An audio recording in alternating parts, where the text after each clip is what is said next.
നെന്മാറ ഇരട്ട കൊലപാതക കേസിലെ പ്രതി ചെന്താമരയുടെ അറസ്റ്റ് പോലീസ് രേഖപ്പെടുത്തി. അയൽക്കാരോട് കാലങ്ങളായി കൊണ്ടു നടന്ന പകയാണ് കൊലപാതകത്തിന് കാരണമെന്ന് പ്രതിയുടെ മൊഴി. കടുത്ത പ്രതിഷേധത്തെ തുടർന്ന് ചെന്താമരയെ നെന്മാറയിൽ നിന്ന് ആലത്തൂരിലേക്ക് മാറ്റിയിരിക്കുകയാണ്. ഉച്ചയ്ക്ക് ശേഷം കോടതിയിൽ ഹാജരാക്കും. കൂടുതൽ ചോദ്യം ചെയ്യലിനും തെളിവെടുപ്പിനുമായി പ്രതിയെ പോലീസ് കസ്റ്റഡിയിൽ ആവശ്യപ്പെടും.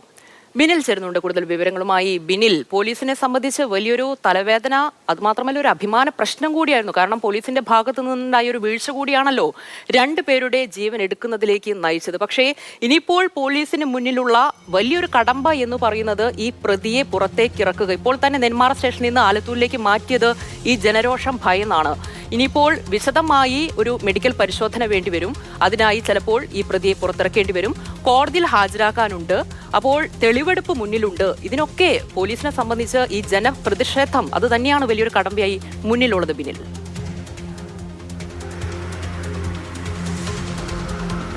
ഉമൈബാൻ, പോലീസിനെ സംബന്ധിച്ചിടത്തോളമുള്ള ഏറ്റവും പ്രധാനപ്പെട്ട വെല്ലുവിളി എന്നത് ഈ ചെന്താമരയെ പിടിക്കുക എന്നതായിരുന്നു. അത് ഇന്നലെ രാത്രിയോടുകൂടി അവസാനിച്ചു. ഇനി നിയമപരമായ നടപടിക്രമങ്ങൾ പൂർത്തീകരിക്കുക എന്നത് മാത്രമാണ് പോലീസിന് മുന്നിലുള്ളത്. പ്രതി പോലീസിൻ്റെ കസ്റ്റഡിയിൽ തന്നെയാണ്. അതുകൊണ്ട് തന്നെ പോലീസിന് തുടർ നടപടികൾ വേഗത്തിൽ പൂർത്തീകരിക്കാൻ കഴിയും. മതിയായ സുരക്ഷാ ക്രമീകരണങ്ങൾ ഒരുക്കുക എന്നത് മാത്രമാണ് പോലീസിന് മുന്നിലുള്ള ഏക വെല്ലുവിളി എന്നത്. കാരണം ഇന്നലെ തന്നെ നമ്മൾ കണ്ടതാണ്, ഈ ചെന്താമരയുമായി നെന്മാറ പോലീസ് സ്റ്റേഷനകത്തേക്ക് പോലീസ് എത്തിയെന്ന ആ വിവരം അറിഞ്ഞ ഉടൻ തന്നെ നൂറുകണക്കിന് പേരാണ് അവിടെ തടിച്ചുകൂടിയത്. പോലീസ് സ്റ്റേഷനകത്തേക്ക് ആളുകൾ തള്ളിക്കയറാൻ ശ്രമിക്കുകയായിരുന്നു. പോലീസ് സ്റ്റേഷന്റെ ഗേറ്റ് അടച്ചാണ് ഒരു പരിധിവരെ ആളുകളെ പ്രതിരോധിച്ചത്. ഉന്തിലും തള്ളിലും ആ ഗേറ്റ് അടക്കം പൊളിഞ്ഞു പോവുകയാണ് ചെയ്തത്. 2 വട്ടം ലാത്തി ചാർജ് നടത്തിയെങ്കിലും ആ ജനങ്ങൾ പിരിഞ്ഞു പോകാൻ തയ്യാറായില്ല. അവർ വീണ്ടും സംഘടിച്ചെത്തി പോലീസ് സ്റ്റേഷന് മുന്നിൽ പോലീസുമായി നേർക്ക് നേർ നിന്ന് പോരാടുന്നതാണ് നമ്മൾ മണിക്കൂറുകൾ കണ്ടത്. ആ രീതിയിലാണ് ഈ മേഖലയിലെ ജനരോക്ഷമുള്ളത്. അതുകൊണ്ട് തന്നെ ചെന്താമരയെ പുറത്തിറക്കുമ്പോൾ സ്വാഭാവികമായും പോലീസിന് മതിയായ ക്രമീകരണങ്ങൾ ഏർപ്പെടുത്തേണ്ടി വരും. ആദ്യം തന്നെ ചെന്താമരയെ വൈദ്യപരിശോധന പൂർത്തീകരിച്ച് മജിസ്ട്രേറ്റിന് മുന്നിൽ ഹാജരാക്കുക എന്നതാണ് പോലീസിന് മുന്നിലുള്ള ദൗത്യം. ഉച്ചയ്ക്ക് ശേഷം മജിസ്ട്രേറ്റിന് മുന്നിൽ ഹാജരാക്കും. അതാണ് ഇപ്പോൾ പോലീസിന്റെ തീരുമാനം. ചെന്താമരയുടെ അറസ്റ്റ് രേഖപ്പെടുത്തിയിട്ടുണ്ട്. പ്രാഥമികമായ മൊഴിയെടുപ്പ് ഇന്നലെ തന്നെ നെന്മാറ സ്റ്റേഷനിൽ വെച്ച് നടന്നിരുന്നു. അതിനുശേഷം അവിടുത്തെ സുരക്ഷാ പ്രശ്നങ്ങൾ കണക്കിലെടുത്തുകൊണ്ടാണ് ചെന്താമരയെ പുലർച്ചയോടുകൂടി ആലത്തൂർ പോലീസ് സ്റ്റേഷനിലേക്ക് മാറ്റിയിരിക്കുന്നത്. ആലത്തൂർ ഡിവൈഎസ്പിക്കാണ് ഈ അന്വേഷണത്തിന്റെ മേൽനോട്ടമുള്ളത്. ആലത്തൂർ ഡിവൈഎസ്പിയും ഓഫീസും ആലത്തൂർ പോലീസ് സ്റ്റേഷനും ഒക്കെ ചേർന്ന് ഒരു കോമ്പൗണ്ടിൽ തന്നെയാണുള്ളത്. അവിടെയാണ് ഇപ്പോൾ ഈ ചെന്താമരയുള്ളത്. മുതിർന്ന ഉദ്യോഗസ്ഥരെല്ലാം അങ്ങോട്ടേക്ക് എത്തി ഇയാളെ ചോദ്യം ചെയ്യുന്ന നടപടികളൊക്കെ പുലർച്ചയോടുകൂടി തന്നെ തുടങ്ങിയിട്ടുണ്ട്. കാരണം ചെന്താമര ഇത്രയും വലിയ ഒരു പക മനസ്സിൽ കൊണ്ടു നടന്നത് എത്ര കാലമാണ്, ഇയാൾ ആരെയൊക്കെ ലക്ഷ്യം വെച്ചിരുന്നു, അക്കാര്യങ്ങളൊക്കെ തന്നെ പോലീസിന് വ്യക്തമാകേണ്ടതുണ്ട്. അതുകൊണ്ട് തന്നെ ഈ കേസിലെ പ്രാഥമിക ചോദ്യം ചെയ്യലും ഇപ്പോൾ നടന്നു വരുന്ന നടപടിക്രമങ്ങളും ഒക്കെ തന്നെ നിർണായകമാണ്. അറസ്റ്റ് രേഖപ്പെടുത്തി ഉച്ചയോടുകൂടി കോടതിയിൽ ഹാജരാക്കും. അതിനുശേഷം ഈ ചെന്താമരയെ കസ്റ്റഡിയിൽ വിട്ടുകിട്ടാനുള്ള അപേക്ഷ പോലീസ് നൽകും. ആ കസ്റ്റഡി ലഭിച്ചു കഴിയുമ്പോഴായിരിക്കും തെളിവെടുപ്പടക്കമുള്ള കാര്യങ്ങൾ പോലീസിന് പൂർത്തീകരിക്കേണ്ടത്. അതിലേറ്റവും പ്രധാനപ്പെട്ടത് ഈ സംഭവ സ്ഥലത്തെത്തിച്ച് ഈ ചെന്താമരയുടെ തെളിവെടുപ്പ് പൂർത്തീകരിക്കുക എന്നതാണ്. അതായത് ഈ 2 പേരെ കൊലപ്പെടുത്തിയതിന് തൊട്ടു മുന്നിലാണ് ചെന്താമരയുടെ വീട്. അവിടേക്കാണ് കൊണ്ടുപോകേണ്ടത്.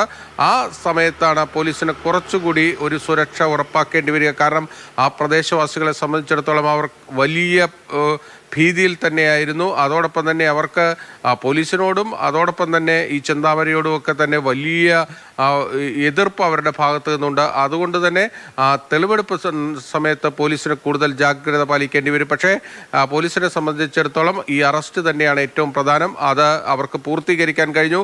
കാരണം ഇയാൾ കറങ്ങി നടക്കുന്ന ഒരു ശീലമുള്ള ഒരാളാണ്. അതുകൊണ്ട് തന്നെ ഇയാളെ കിട്ടുക അത്ര എളുപ്പമായിരുന്നില്ല പോലീസിനെ സംബന്ധിച്ചിടത്തോളം. പക്ഷേ ഇന്നലെ രാത്രി അയാൾ കാടിറങ്ങി വന്ന് വീട്ടിലേക്ക് തന്നെ, സ്വന്തം വീട്ടിലേക്ക് തന്നെ വരുന്നതിനിടയിലാണ് പോലീസിന്റെ പിടിയിലായിരിക്കുന്നത്. ഇനി ചെന്താമര ഈ കേസുമായി ബന്ധപ്പെട്ട കൂടുതൽ കാര്യങ്ങൾ പോലീസിനോട് വെളിപ്പെടുത്തിയിട്ടുണ്ട്. അക്കാര്യങ്ങളിലൊക്കെ തന്നെ വ്യക്തത വരേണ്ടതുണ്ട്. അപ്പോഴാണ് എന്താണ് ഈ ക്രൂര മനസ്സിനുടമ കരുതി വെച്ചിരുന്നത് എന്ന് നമുക്ക് മനസ്സിലാകുകയുള്ളൂ. എന്തായാലും ഈ ചെന്താമര പോലീസ് കസ്റ്റഡിയിൽ ആലത്തൂർ പോലീസ് സ്റ്റേഷനിലാണുള്ളത്. അവിടെ ഇപ്പോൾ വിശദമായി ചോദ്യം ചെയ്യൽ പുരോഗമിച്ചുകൊണ്ടിരിക്കുകയാണ്.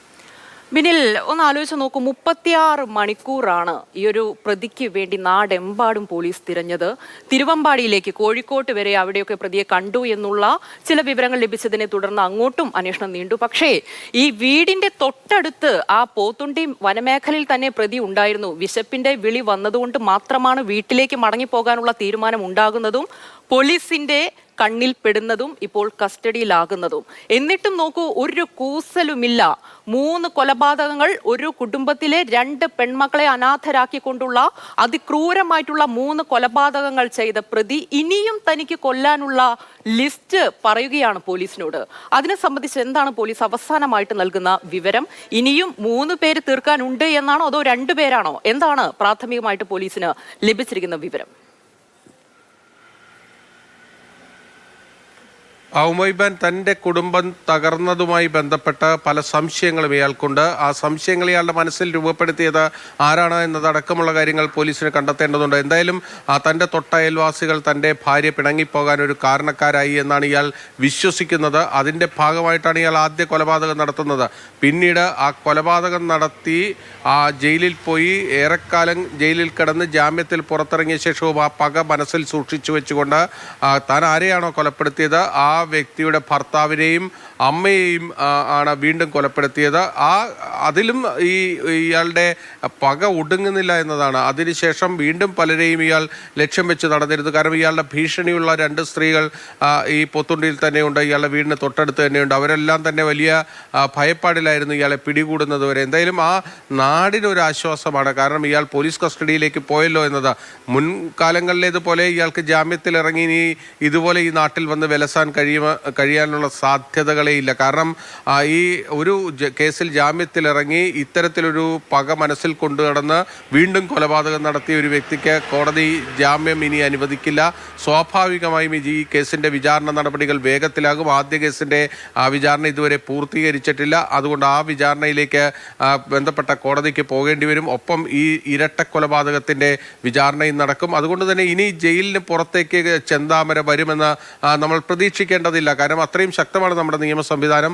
അത് ഉണർന്ന് പ്രവർത്തിക്കുമെന്ന് തന്നെ നമുക്ക് പ്രതീക്ഷിക്കുകയും ചെയ്യാം. പക്ഷേ ഇതിലേറ്റവും പ്രധാനപ്പെട്ടത് ഈ കേസിൽ പ്രതി അറസ്റ്റിലായിരിക്കുന്നു. ഇനി ഈ കേസിന്റെ തെളിവ് ശേഖരണമാണ്. പോലീസിനെ സംബന്ധിച്ചിടത്തോളം ദൃക്സാക്ഷികളുള്ള ഒരു കേസാണ്. അതുകൊണ്ട് തന്നെ വലിയ ബുദ്ധിമുട്ടില്ലാതെ ഈ കേസിലെ കുറ്റപത്രമടക്കം കോടതിയിലേക്ക് എത്തിക്കാനും പ്രതിക്ക് മതിയായ ശിക്ഷ ഉറപ്പാക്കാനും കഴിയുമെന്ന് തന്നെയുള്ള ഒരു പ്രതീക്ഷ തന്നെയാണ് എല്ലാവർക്കും ഉള്ളത്. ആ രീതിയിൽ തന്നെ കാര്യങ്ങൾ മുന്നോട്ട് പോകുമെന്ന് നമുക്ക് പ്രതീക്ഷിക്കുകയും ചെയ്യാം. പക്ഷേ ഇതിൽ ഏറ്റവും പ്രധാനപ്പെട്ടത് ഇത്രയും പക ഒരു മനുഷ്യൻ മനസ്സിൽ കൊണ്ടു നടക്കുന്നു എന്നതായിരുന്നു. ആ ഒരു കൊലപാതകത്തിൽ ആ പക അവസാനിക്കുന്നില്ല. പിന്നീട് ആ കുടുംബത്തെ തന്നെ ഇല്ലാതാക്കുന്ന രീതിയിലേക്ക് ചെന്താമരയുടെ മനസ്സിലെ ആ പക അയാൾ സൂക്ഷിച്ചു വയ്ക്കുന്നു. അതിനുവേണ്ടി അയാൾ തയ്യാറെടുപ്പുകൾ നടത്തുന്നു. ഇതൊക്കെയാണ് ഏറ്റവും പ്രധാനം. ഈ പോലീസിൽ നിന്ന് രക്ഷപ്പെടാൻ വേണ്ടി കയ്യിലുണ്ടായിരുന്ന മൊബൈൽ ഫോൺ ഇയാൾ തല്ലിപ്പൊട്ടിച്ചു കളയുകയാണ്. പോലീസിന് ഒരു കാര്യം ഉറപ്പായിരുന്നു, ഇയാൾ ഈ പോത്തുണ്ടി പരിസരത്ത് തന്നെ ഉണ്ടാകാനുള്ള സാധ്യത ഏറെയാണ്. അതുകൊണ്ട് തന്നെയാണ് ആ വനമേഖലയിൽ രാത്രിയിലും പോലീസിന്റെ കാവലുണ്ടായിരുന്നു. കൃത്യമായും ആ പോലീസിന്റെ മുന്നിലേക്ക് തന്നെ ചെന്താമര വന്ന് പെടുകയാണ് ഉണ്ടായത്. ആ മേഖലയിൽ നിന്ന് ചെന്താമരയെ മറ്റാരുടെയും കണ്ണിൽപ്പെടാതെ പുറത്തെത്തിക്കാൻ കഴിഞ്ഞു എന്നതാണ് പോലീസിന് ഏറ്റവും വിജയകരമായി നടപ്പാക്കാൻ കഴിഞ്ഞത്. കാരണം ആ പ്രദേശത്ത് വെച്ച് ചെന്താമരയെ ആരെങ്കിലും കണ്ടിരുന്നെങ്കിൽ ആ നാട്ടുകാരടക്കം ആക്രമിക്കാനുള്ള ഒരു സാധ്യതയുണ്ടായിരുന്നു. കാരണം നമുക്കറിയാം, അതുതന്നെയാണ് പോലീസ് സ്റ്റേഷന് മുന്നിലുള്ള വലിയ വികാര പ്രകടനങ്ങൾക്കും പ്രതിഷേധങ്ങൾക്കും ഒക്കെ തന്നെ കാരണമാകുകയും ചെയ്തത്. എന്തായാലും ചെന്താമര ഇപ്പോൾ പോലീസ് കസ്റ്റഡിയിൽ വിശദമായി ചോദ്യം ചെയ്തുകൊണ്ടിരിക്കുന്നു. നമ്മൾ ശ്രദ്ധിക്കേണ്ട ഒരു കാര്യം, ഇയാളുടെ ദൃശ്യങ്ങളൊക്കെ നമ്മൾ പകർത്തുമ്പോഴും നമുക്ക് ബോധ്യപ്പെടുന്നത് ഈ 2 കൊലപാതകങ്ങൾക്ക് ശേഷവും യാതൊരു കൂസലുമില്ലാതെ നടന്നു പോകുന്ന ചെന്താമരയാണ് നമുക്ക് കാണാൻ കഴിഞ്ഞത്. കാരണം അയാളുടെ മനസ്സിലെ പക അതിപ്പോഴും അവശേഷിക്കുന്നു. ഇനിയും പലരെയും ലക്ഷ്യം വെച്ചിരുന്നു എന്നതാണ് ഇപ്പോൾ വ്യക്തമാകുന്നത്. ഉമൈബാൻ.